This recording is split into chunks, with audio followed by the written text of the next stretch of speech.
Hello, this is Mark E. Dunn coming to you with another summary for Christian Scriptures 3 at Houston Christian University.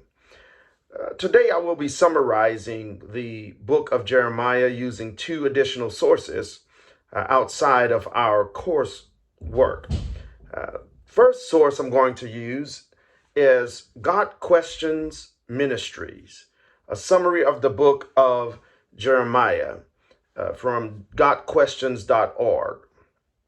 And the first thing I noticed is they talked about how he had to bring a difficult message to the people that was not necessarily a comfortable one. Came after the successful reign of Jehoiakim. This means they would have been comfortable and prideful. They were proud of who they were. The message was one filled with judgment due to Judah's disregard for the God that gave them success. So there was a lot of injustice. There was a lot of disregard for the ways of God, and they were following after other nations and other gods. So it was disrespectful to Jehovah, Yahweh, the God of all creation. And then also a third takeaway from the summary from Got Questions Ministries was how Jeremiah also foreshadows the coming of the Christ by describing him as a branch stemming from the house of David. And Jeremiah also mentions how the new covenant was on its way.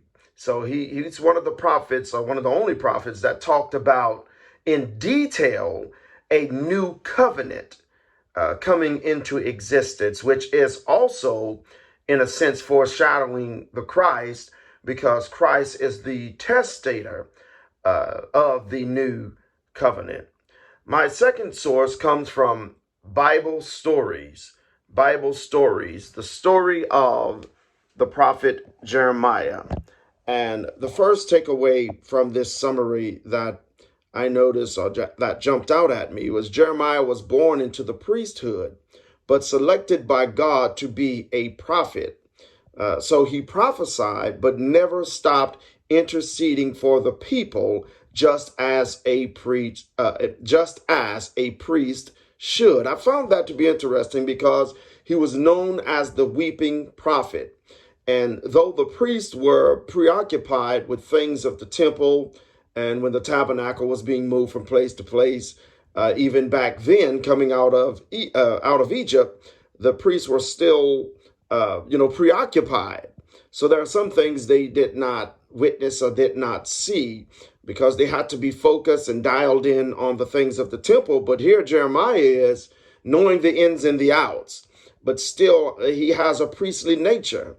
So he wants to intercede, but he knows what's coming.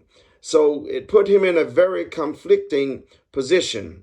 The second takeaway was the response to his message was a testament to why God wanted to judge them in the first place. So they responded to Jeremiah's message. They ridiculed him. They threw him in a pit, filled with mud. And, basically he was a laughingstock to the people. And he was very discouraged because of it. But it epitomized the situation the people of God were in. And then the last takeaway from Bible Stories, the story of the prophet Jeremiah, was Jeremiah's message is timeless. I really did appreciate this point. It's timeless. It is a template for every nation that will neglect God, the God that brings them success. So Jeremiah's message is a timeless message. It's for them back then, and it's for us today. If we turn our backs on God, if we don't adhere to the word and the will and the ways of God, then God says, one day I'll turn my back on you. I love you. I want to bring you to repentance, and that may require chastisement. And chastisement can be simply God taking his hand of protection off of you and letting another nation take over and take you captive and put you into exile. And that's chastisement.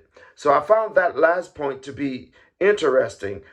Jeremiah, maybe that's why he mentioned the new covenant. That's why he mentioned the foreshadowing of the Christ, because his message is timeless. If you turn your backs on God now, you will have consequences. It will not end well for humanity. So those are my two sources. I pray that something that I've said, I know I'm summarizing, but something that I've said will be an encouragement to someone out there who may run across this video. Thank you, and God bless.